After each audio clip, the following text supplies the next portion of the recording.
देखिए आगे कंटिन्यू करते हैं थर्मोडायनेमिक्स को, नेक्स्ट लेक्चर देखते हैं इसका। तो आज के लेक्चर में पढ़ेंगे जनरल थर्मोडायनेमिक प्रोसेस, मतलब जो स्पेसिफिक हीट है उसको कैसे कैलकुलेशन करते हैं। ठीक है, तो स्पेसिफिक मोलर स्पेसिफिक हीट की कैलकुलेशन कैसे की जाती है ये सीखेंगे इसमें। देखिए जनरल थर्मोडायनेमिक प्रोसेस क्या है, इसमें क्या पढ़ेंगे हम इसमें, how to calculate molar specific heat या बोलते हैं मोलर हीट कैपेसिटी। ठीक है, स्पेसिफिक हीट या बोलते हैं हीट कैपेसिटी, कौन सी, मोलर। तो how to calculate molar specific heat और या मोलर हीट कैपेसिटी को हम कैसे कैलकुलेट करेंगे। देखिए फर्स्ट लॉ ऑफ थर्मोडायनेमिक्स इसमें हम लगाएं जरा। फर्स्ट लॉ ऑफ थर्मोडायनेमिक्स को देखें तो क्या था कि जो हीट सप्लाई है सिस्टम को वो एक किस में जाएगी, चेंज इन इंटरनल एनर्जी और वर्क डन में। ठीक, अब जो हीट सप्लाई है उसे हम क्या लिख सकते हैं, एन सी डी टी। ठीक है, एन नंबर ऑफ मोल, सी क्या हो गया, मोलर हीट कैपेसिटी। ठीक है, और ये क्या हो गया, टेम्परेचर में चेंज। वो इक्वल होगा डेल्टा यू क्या होती है, N C V, specific molar specific किस पे, कांस्टेंट वॉल्यूम पे, into dt plus work done क्या होगा, पी डी वी। क्लियर। तो यहां से अगर हम c निकालें तो ये क्या होगा, एन डी टी से क्या करेंगे डिवाइड, तो एन डी टी जब ये क्या आ जाएगा, अपोन में आएगा तो यहाँ से एन और डी टी कट। ठीक है, और इसके क्या आ जाएगा, पी डी बी के अपोन में क्या आ जाएगा, एन डी टी। और यहाँ जब अपोन में आएगा तो एन से एन और टी से डी टी कट गया होगा, क्या बचा होगा, सी बी। तो अगर हम c निकालें तो c इज इक्वल टू क्या होगा, C B plus P D V upon N D T, या कह सकते हैं work done upon N D T. ये हुई इसकी जनरल इक्वेशन फर्स्ट। ठीक, जहाँ पे c क्या है, molar heat, molar specific heat या हीट कैपेसिटी बोल सकते हैं, मोलर हीट कैपेसिटी। और सी बी क्या है, molar specific heat of constant volume, molar specific heat at constant volume. चलिए अब बात करें, पी बी इजिकल टू होता क्या है, N R T. P B equal to क्या होता है, एन आर टी होता है। ठीक, क्यों ऐसे हम लगा रहे हैं, यहाँ जरा एन डी टी की वैल्यू निकालनी है हमें। ठीक है, और देखें एन डी टी को कैसे कन्वर्ट कर सकते हैं। तो पी बी इजिकल टू होगा एन आर टी। अब हम इसे क्या करें, डिफ्रेंशिएट कर दें दोनों साइड। किसके रेस्पेक्ट में करें, जिसके भी आपकी मर्जी करें, एक्स के रेस्पेक्ट में कर दो, वाई के रेस्पेक्ट में कर दो। ठीक है, इनसे नॉन, इनमें जो क्वांटिटी है उनके अलावा किसी भी क्वांटिटी से। तो मान लीजिए एक्स से हमने क्या कर दिया, इसको डिफ्रेंशिएट कर दिया, तो क्या होगा, D x upon D T. इस साइड भी क्या करेंगे, तो दोनों साइड क्या करेंगे, D x upon D x कर देंगे, दोनों साइड क्या कर देंगे, डिफ्रेंशिएट। तो डी अपॉन डी एक्स किसका, पी वी का, और डी अपॉन डी एक्स किसका, एन आर टी का। करिए जरा। तो हम क्या करते हैं, जब मल्टीप्लाई में दो क्वांटिटी हो तो उनका डिफ्रेंशिएशन कैसे करेंगे, फर्स्ट को ऐसी रखें और सेकंड का डिफ्रेंशिएशन क्या हो गया, D Y upon D X plus, अब किस सेकंड को ऐसी रखेंगे और फर्स्ट का differentiation D P upon D X is equal to N, और आर तो क्या है, कांस्टेंट है, तो कांस्टेंट का तो डिफ्रेंशिएशन होगा नहीं, बस सिर्फ किसका हो जाएगा, D T upon D x. जिसके भी रेस्पेक्ट में करा है वो सब कैंसिल ही हो जाना है। तो फाइनली क्या आ गया, P D B plus V D P is equal to N R D T. तो आप डायरेक्ट भी लिख सकते थे, जरूरी नहीं कि आप एक्स के रेस्पेक्ट में, जैसे हम डायरेक्ट लिख रहे हैं, जैसे पी बी है तो इस पी बी का डायरेक्ट डिफ्रेंशिएशन अगर हम करें तो यहाँ से इसका जब हम करेंगे लेफ्ट साइड में, तो पी को ऐसी रखा, वी का डिफ्रेंशिएशन, ठीक है, प्लस अब के वी को ऐसी रखेंगे और पी का डिफ्रेंशिएशन इज इक्वल टू क्या होगा, एन और आर तो क्या है, कांस्टेंट है, इनटू टी का डिफ्रेंशिएशन क्या हो जाएगा, डी टी। चलिए, तो यहाँ से एन एन डी टी हम निकाल लेंगे, तो आर को क्या ले लें, अपॉन में ले लें, तो क्या हो जाएगा, P D B plus V D P divided by R equal to क्या हो गया, एन डी टी। इस वैल्यू को, एन डी टी की वैल्यू को फर्स्ट इक्वेशन में क्या कर दें, पुट कर दें। ठीक है, तो देखिए फर्स्ट इक्वेशन थी क्या, फर्स्ट इक्वेशन थी C is equal to C V plus P D V upon N D T. अब एन डी टी की वैल्यू रखने पर क्या आएगा, तो एन डी टी की जगह हम क्या रख देंगे, ये कितना जी, P D B plus V D P upon R. Clear, next. तो देखिए एन डी टी की जगह मैंने रख दिया P D B plus V D P upon R, वो आर कहाँ पहुँच चला गया, ऊपर। तो यहाँ से जो फाइनल फॉर्मूला बना वो क्या हो गया, सी इजिकल टू हो गया C B plus R P D B upon P D B plus V D P. Clear, ये क्या है, C क्या हो गई यहाँ, मोलर स्पेसिफिक हीट या कह सकते हैं मोलर हीट कैपेसिटी, और CB क्या है, molar specific heat at constant volume, और बाकी टर्म तो आपको मालूम है। तो इससे हमें क्या करना है, याद करना है इस फॉर्मूले को। ठीक, चलिए, तो बस यही फॉर्मूला यहाँ मेन फॉर्मूला हो गया। तो ये हमें, तो वैसे भी दो फॉर्मूले हैं, तो C इज इक्वल टू हो गया CB प्लस क्या हो गया PdV यानी कि वर्क डन अपॉन NDT, और NDT की वैल्यू रखेंगे तो वो क्या था PdV plus VdP upon R, वो R कहाँ चला गया था यहाँ। तो फाइनली ये वैल्यू आप ध्यान रखें इस फॉर्मूले को। चलिए तो देखिए इस पे प्रॉब्लम कैसे आएगी, बड़ी अच्छी सी प्रॉब्लम इस पे बनती है।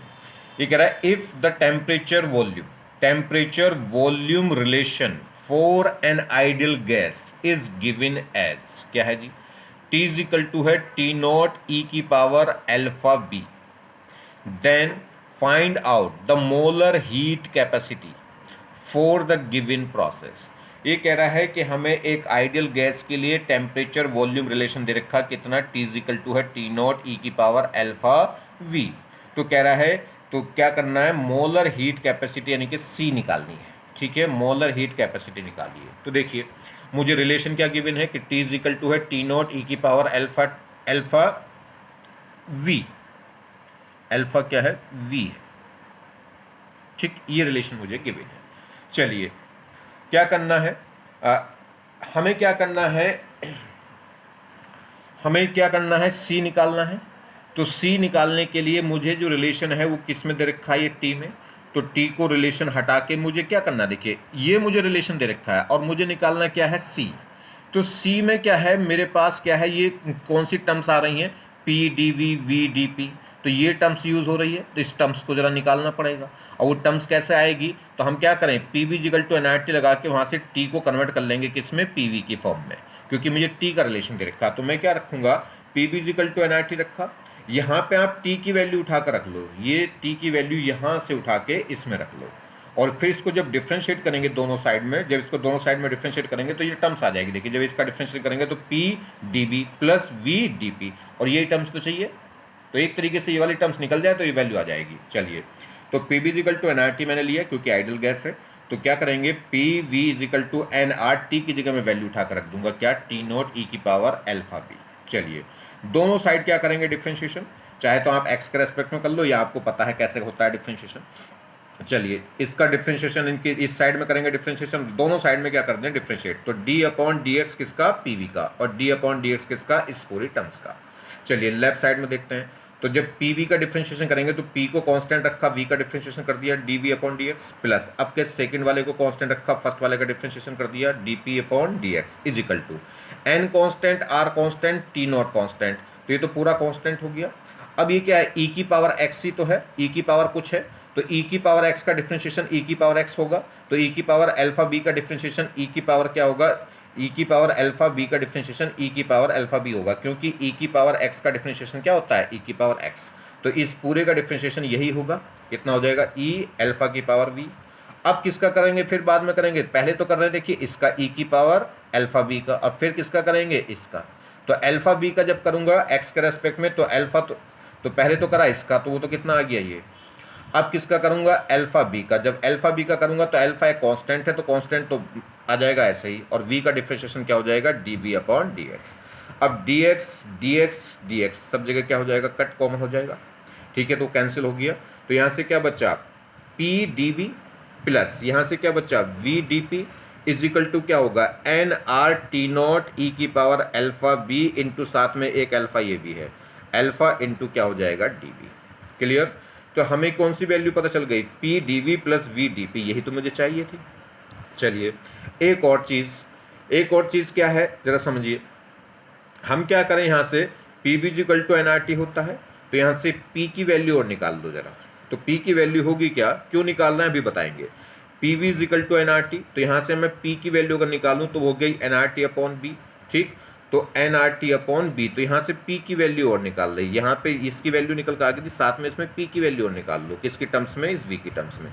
तो PV इक्वल टू NRT था, और P इक्वल टू क्या हो जाएगा, NRT अपॉन B, और T की वैल्यू हम यहाँ पर पुट कर लेंगे, जो स्टार्टिंग में हमें T रखा था कितना, T0 e अल्फा V, ठीक है। तो एक ये टर्म्स आ गई P की, और ये टर्म्स किसकी आ गई जी, P dV plus V dP की। अब इनको पुट करेंगे, वो जो फॉर्मूला है हमारा। तो देखिए मेन फॉर्मूला हमारा क्या था, C इक्वल टू था CB plus work done upon NDT। Work done को तो लिख लिया था PdV, और NDT को लिख लिया था क्या, PdV plus VdP upon R, वो R पहुंच गया था ऊपर, तो ये मेन फॉर्मूला हो गया था। इस मेन फॉर्मूले में एक तो मुझे क्या चाहिए था P, तो मैंने P निकाल लिया किससे, PV इक्वल टू NRT से। PV इक्वल टू NRT से P निकाल लिया, P आ जाएगा NRT अपॉन V, और T की वैल्यू रख देंगे जो हमें गिवन थी, वो देखो ये रही। तो मैंने P की वैल्यू निकाल ली थी NRT अपॉन V, और T की वैल्यू हमारे पास क्या थी, जो वैल्यू T की थी वो हमने यहाँ रख दी थी, इससे क्या आ गया था ये P। और फिर हमने PV इक्वल टू NRT में T की वैल्यू रख के उसे डिफ्रेंशिएट करके क्या निकाल लिया था, PdV प्लस VdV, वो वैल्यू निकल के ये आई थी। तो इसकी जगह हमने ये वैल्यू रख ली, क्या, NRT नॉट E की power alpha B into alpha DV।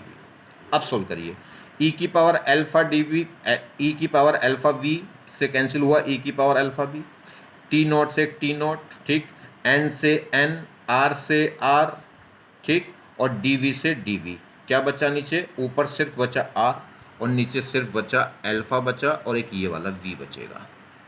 तो क्या हो गया, तो C इज इक्वल टू हो गया यहाँ पे CB plus R upon alpha B. Clear हो गई, ये आंसर होगा। चलिए, बस देखने में हार्ड लग रहा है, क्वेश्चन में कुछ नहीं है। ध्यान रखना ये मेन फॉर्मूला था, हमें क्या चाहिए, एक हमें टी की एक रिलेशन दे रखी थी, हमें एक तो पी चाहिए, P B equal to NRT से निकल जाएगा पी, और एक मुझे चाहिए था क्या, P D V plus V D P, और ये किससे मिलेगा, पी वी का डिफ्रेंशिएशन करके। तो एक बार दोबारा लगाइए question, P B equal to NRT और उसमें टी की वैल्यू रख के पी दोनों तरफ क्या करते हैं डिफ्रेंशिएट, तो ये वैल्यू निकल जाएगी। चलिए नेक्स्ट, इस पे और मजेदार क्वेश्चन देखिए कैसा आएंगे। How to find the molar specific heat for polytropic process. ये कह रहा है पॉलीट्रॉपिक प्रोसेस, जैसे कि एडियाबैटिक प्रोसेस होता है, पॉलीट्रॉपिक प्रोसेस के लिए हम मोलर स्पेसिफिक हीट कैसे कैलकुलेट करेंगे। चलिए, तो मेन फॉर्मूला तो हमारा यही है कि C इज इक्वल टू है CB plus R P D V upon P D V plus V D P, यही तो मेन फॉर्मूला है। अब पॉलीट्रॉपिक जो प्रोसेस होता है वो क्या होता है, पी वी की पावर गामा या पी वी की पावर m, हमने जनरल फॉर्म मान रखी कि पी वी की power m is equal to क्या है, कांस्टेंट। यहाँ से अगर हम क्या करें, यहाँ से, और इसमें इसका स्लोप भी हमने देख रखा है कि इसका स्लोप कितना निकलता है, यानी कि D P upon D V equal to क्या होता है, minus M P upon B, यही तो इसका स्लोप होता है किसकी, पॉलीट्रॉपिक का। स्लोप कह लो या कह लो D P upon D V की वैल्यू यही तो होती है इसमें। चलिए इसे पुट कर सकते हैं अब हम, ये दोनों बातें हमें पता है पॉलीट्रॉपिक के लिए, हमने कई बार पढ़ चुके हैं पीछे। तो देखिए जरा, तो C निकालना सी बी प्लस, अब मैं R और P, इस dV को जरा मैं नीचे उठा लाऊं तो इसे dV को कट करेगा और dP अपॉन dV आ जाएगा, जिसकी वैल्यू मुझे पता है। तो मैं क्या करूंगा, इस dV को जरा अपॉन में उठा लाऊं। जब अपॉन में उठा के लाओगे तो इसके अपॉन में होगी तो dV से dV कट, क्या बचेगा P, और जब इसके अपॉन में आएगी तो क्या बचेगा V dP upon dV। Clear. अब dP अपॉन dV की वैल्यू किसके लिए, पॉलीट्रॉपिक प्रोसेस के लिए क्या होती है, minus M P upon V होती है, यानी कि उसका स्लोप होता है ये। तो उसकी वैल्यू रखिए, जो D P upon D V की वैल्यू रखने पर रख दीजिए, वैल्यू क्या है, D P upon D V की वैल्यू होगी minus M P upon V, यहाँ से वी कट हुआ, ठीक। तो ये क्या बचा, पी माइनस एम पी, ठीक। यहाँ से भी पी कॉमन ले लो, तो पी कॉमन लेंगे तो उस पी से ये पी कैंसिल हो जाएगा, तो क्या बचेगा, R upon one minus M. बस यही जनरल इक्वेशन हो गई, डायरेक्ट एक नया फॉर्मूला आ गया किसके लिए, अगर आपको क्या करना है, मोलर स्पेसिफिक हीट निकालनी है किसके लिए, किसी भी पॉलीट्रॉपिक प्रोसेस के लिए, तो वो डायरेक्ट निकल कर आ जाएगी यहाँ से। वो क्या है, C इज इक्वल टू होगा C B plus R upon one minus M, ठीक है। वही तो फॉर्मूला है, देखिए जनरली फॉर्मूला होता है क्या, C इज इक्वल टू होता है यानी कि सी बी प्लस आर, या कह सकते हैं C P minus C B is equal to R. तो C इज इक्वल टू है C B plus R upon one minus M. Real में जनरल फॉर्मूला, मेन फॉर्मूला ये होता है, जहाँ से वो C P minus C B is equal to R आता है, जहाँ सी बी क्या है, पॉलीप्रोटिक के लिए क्या है, specific molar specific heat at constant volume. M तुम्हें पता ही है क्या होता है, पॉलीप्रोटिक में जो V की पावर होती है M, जैसे एडियाबैटिक प्रोसेस ले लें तो उसमें क्या होगा, वो गामा। चलिए इस पर बड़े इंपॉर्टेंट बढ़िया से क्वेश्चन देखते हैं, किस टाइप से एग्जाम में क्वेश्चन पूछेगा इस पर। तो देखिए कुछ ये रिवाइज कर लेते हैं फॉर्मूले। एक कह रहा है गोल्डन की points regarding molar heat capacity. Molar heat capacity के रिगार्डिंग कुछ इंपॉर्टेंट गोल्डन की पॉइंट देख रहे हैं, यानी कि नॉट पॉइंट देख रहे हैं। क्या मेन फॉर्मूला बना कि C इज इक्वल टू आ गया किसी भी प्रोटिक सॉल्वेंट के लिए, अगर हम बात करें पॉलीट्रॉपिक्स प्रोसेस के लिए, तो पॉलीट्रॉपिक प्रोसेस के लिए C इज इक्वल टू आ गया था CB plus R upon one minus M, जहाँ पे C कौन है जी, तो C क्या था, मोलर स्पेसिफिक हीट, या क्या बोल सकते हैं, मोलर हीट कैपेसिटी। चलिए सी बी कैसे निकलेगी, सी बी क्या होती है, सी बी होती है F R upon F R, F by two R, या कह सकते हैं एफ आर बाई टू, ठीक है। जैसे सी पी, वहाँ मैंने आपको बताया था सी पी और सी बी कैसे निकलती है, सी बी निकालते तो क्या था F by two into R, और सी पी निकालते थे तो कितना था 1 plus F by two into R, ठीक है, याद दिला दें। और एफ क्या है यहाँ डिग्री ऑफ फ्रीडम, और degree of freedom monoatomic gas के लिए कितनी थी 3, और डायटोमिक के लिए कितनी थी 5, कब, जब वाइब्रेशन नहीं था।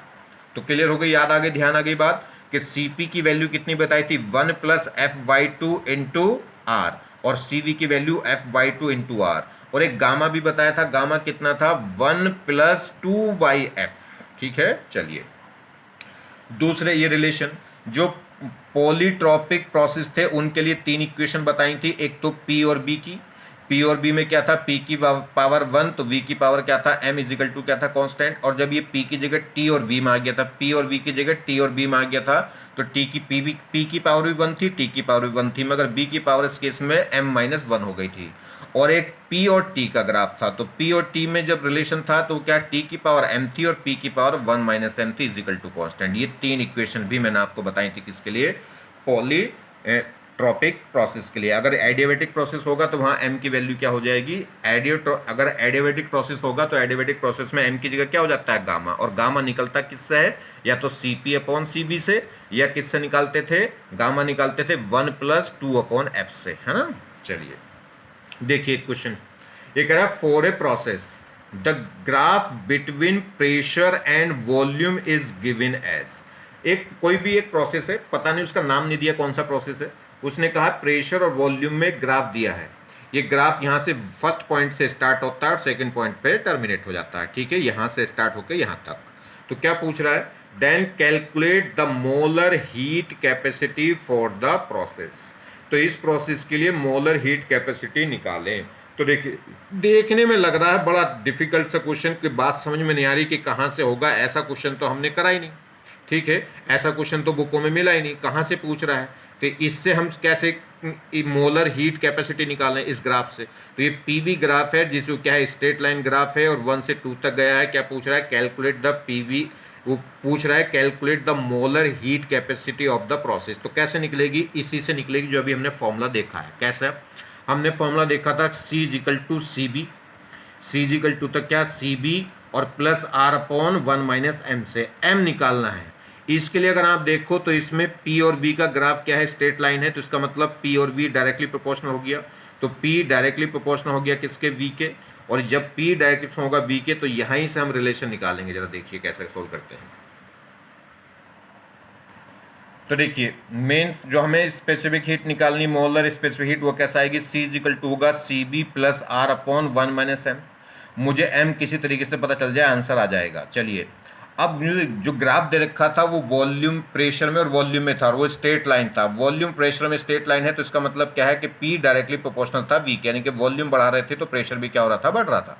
प्रोपोर्शनल साइन हटाएंगे तो एक कांस्टेंट आ गया, अब कांस्टेंट आ गया तो V को अगर यहाँ से उठा के इधर लाऊं तो ये क्या हो गया, P V की पावर क्या हो जाएगी -1 इजिकल टू क्या है K। अब इसे कंपेयर करिए किससे, इसे कंपेयर करिए पॉलीट्रॉपिक प्रोसेस से। पॉलीट्रॉपिक प्रोसेस होता क्या था, P V की power M equal to constant, और यहाँ क्या है P V की power -m equal to constant, तो इसका मतलब M कितना हो गया, कंपेयर कर दो, तो इससे इसको क्या करिए कंपेयर करिए, तो कंपेयर करने से साफ साफ पता चल रहा है कि M की वैल्यू कितनी है -1, M की वैल्यू -1 है तो बस रख दो, यहाँ पे क्या रख देंगे M की वैल्यू -1 रखेंगे, तो -1 कितना हो जाएगा +1, और वो कितना हो जाएगा 2, तो यहाँ पे जो C आ गया वो C B plus R by 2 आ गया। क्लियर हो गई बात, नहीं।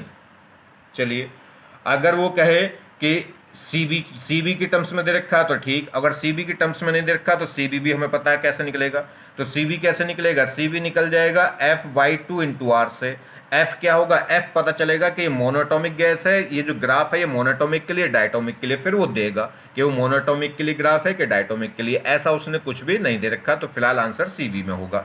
चलिए जैसे और देख लो क्वेश्चन, एन आइडियल मोनोटॉमिक, देखिए मोनोटॉमिक दे दी, मोनोटॉमिक दे दी तो मैं सी बी निकाल सकता हूँ, सी बी कैसा आ जाएगी एफ बाई टू आर, और एफ मोनोटॉमिक के लिए कितनी होगी 3, तो 3/2 आर आ जाएगी। आगे बात समझ में नहीं, चलिए an ideal monatomic gas is taken through the process as shown in the figure, then find out the molar heat capacity for the process.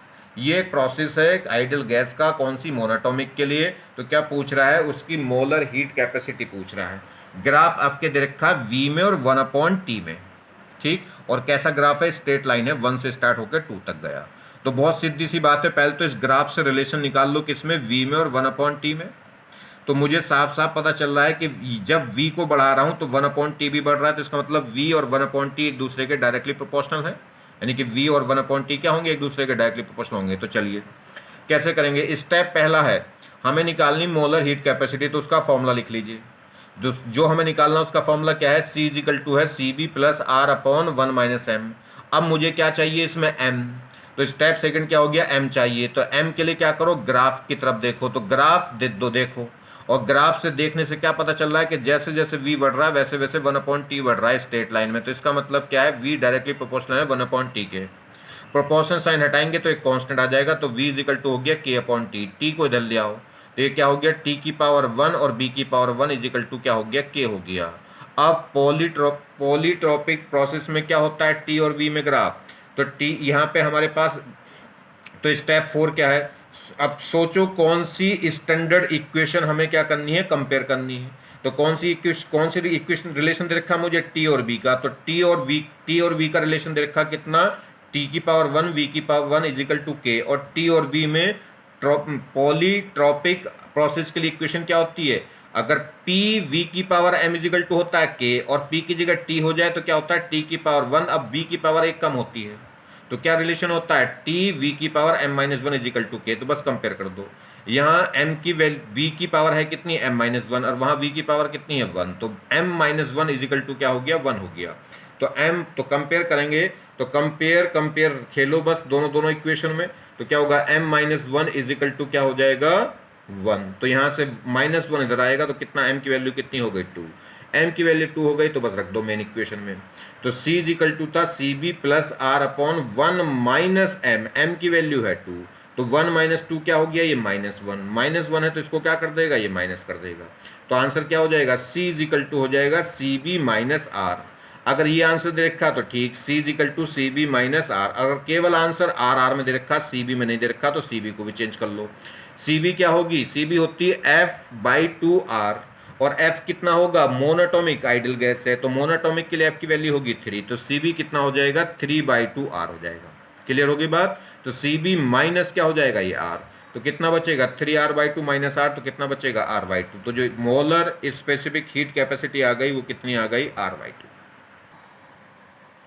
और देखिए एक problem, N ideal gas equation follow the relation. क्या है, क्या relation दे रखी है, कह रहा है एक आइडियल गैस के लिए एक इक्वेशन है, क्या, V इजिकल टू है A/T², जहाँ V वॉल्यूम होगा, T टेम्परेचर होगा, where A is the constant, और जो स्मॉल a है वो एक कांस्टेंट है।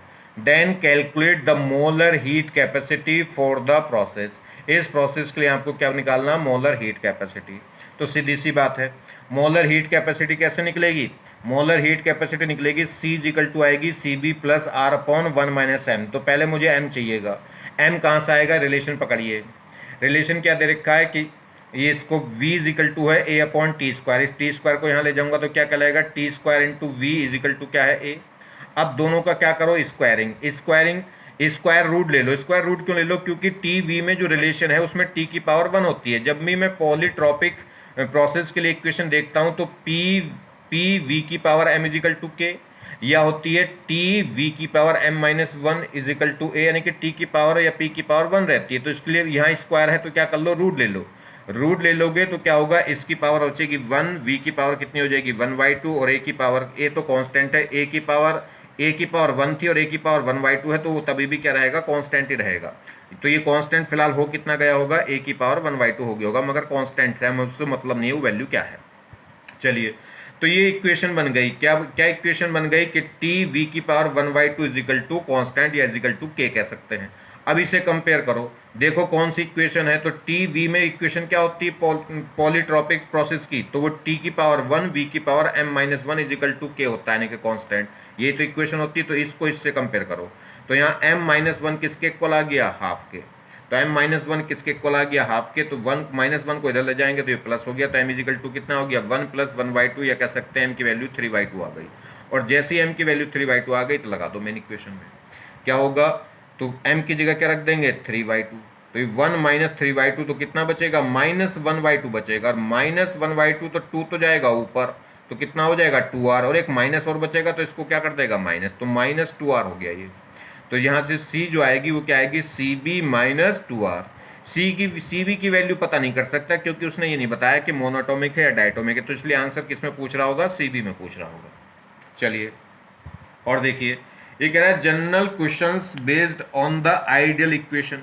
आइडियल इक्वेशन पे जनरल क्वेश्चन कैसे बेस्ड होते हैं, ये बड़े आसान से क्वेश्चन है, बड़े इंपॉर्टेंट क्वेश्चन है, और अधिकतर जनरली बुकों में है भी नहीं है, और कंपटीशन में इसी टाइप के क्वेश्चन पूछे जाते हैं। चलिए तो देखिए, जैसे क्वेश्चन देखें, बहुत ही प्यारा सा क्वेश्चन है, बहुत कुछ क्लियर हो जाएगा आपको, और बहुत इंपॉर्टेंट है, ध्यान भी रखें इसको, ठीक है।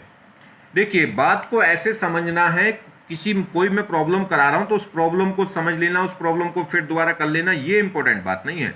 बात यह है कि इस ढंग से समझना कि इस तरीके से कोई भी क्वेश्चन आए, यही आए या इससे कोई अलग आए इसी टाइप का, तो आप कर दो, तो समझ ऐसी डेवलप होनी चाहिए।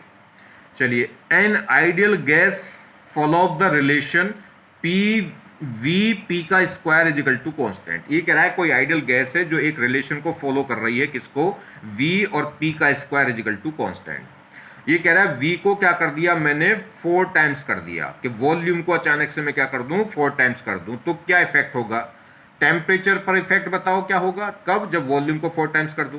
प्रेशर पे इफेक्ट बताइए, प्रेशर क्या होगा, प्रेशर पे क्या इफेक्ट होगा किसका, जब वॉल्यूम को 4 टाइम्स कर दूं। पीटी ग्राफ, पी और टी ग्राफ बताना, वो स्ट्रेट लाइन होगा कि पैराबोला होगा कि हाइपरबोला, ठीक है। तो देखिए, है इंपॉर्टेंट क्वेश्चन, बढ़िया क्वेश्चन, मजेदार। चलिए सोल्व करिए, सोल्व करना भी उतना ही आसान है। मुझे रिलेशन दे रखा है क्या, मुझे रिलेशन दे रखा है P V square equal to constant. किसके लिए है ये रिलेशन, आइडियल गैस के लिए। तो आइडियल गैस की इक्वेशन होती क्या है, P V equal to NRT, होती कि नहीं होती। वो मुझसे क्या इफेक्ट पूछ रहा है, मुझसे इफेक्ट पूछ रहा है किसका, टेम्परेचर पे क्या इफेक्ट होगा, कब, जब वॉल्यूम को चेंज करूं।